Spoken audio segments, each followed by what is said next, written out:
Meredith, and I'm the client trainer here at RK Black.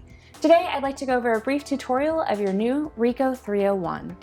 When you first receive your system, you'll need to plug in the blue network cable into your network jack, which is located on the side of the system towards the back. If you have the fax capabilities, at this time you'll also want to plug in your fax telephone line. The first function that I would like to show you on your new Ricoh 301 is the copy function. For the most part, your defaults on your copier are set to where you can just place your paper in, hit start, and you're good to go. But I'm going to show you a few of the options that you can change based on your copy job. In this main area, this first row is going to be your paper tray options. It's going to default to your main paper tray, but you do have the option to change it over to pull from your bypass tray. Below that is going to be your reduce and enlarge options.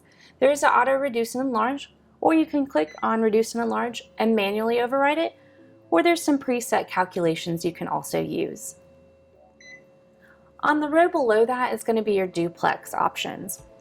So that's going to be, the first one is if your original is one-sided and you want your copy to be two-sided.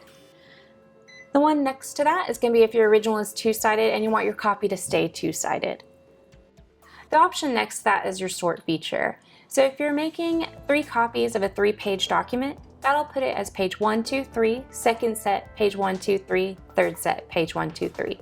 If you would rather the copier group all of your pages 1 together, all of your pages 2, or all of your pages 3 together, you can simply turn that sort option off.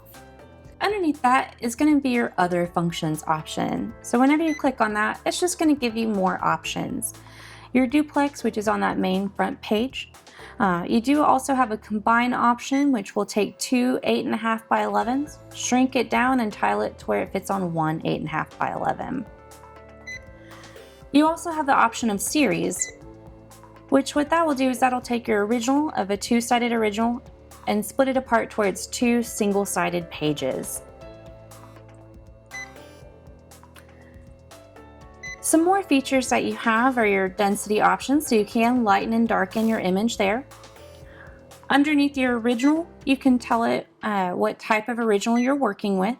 So if you're working with a text or maybe a text and photo, that will help the scanner to calibrate and give you the best quality copy. You also have your generation copy, which is really neat. So if your original has a copy of a copy of a copy, they sometimes get those specks and flecks.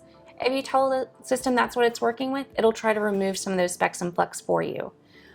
Right next to that is the pale original, and that's really great if you're working with receipts or just an older document that's faded over time. It does a more in-depth scan, so that way, whenever it copies, it captures some of those fainter images that get lost in the mix. And that is all of the fun features in your copier function. The second function that I'd like to show you today is the scanning. So again, your defaults are set to where most of the time all you have to do is put your paper face up, select your destination, click OK, and hit start. If you do want to make any changes, most of those options are going to be right here on the right hand side.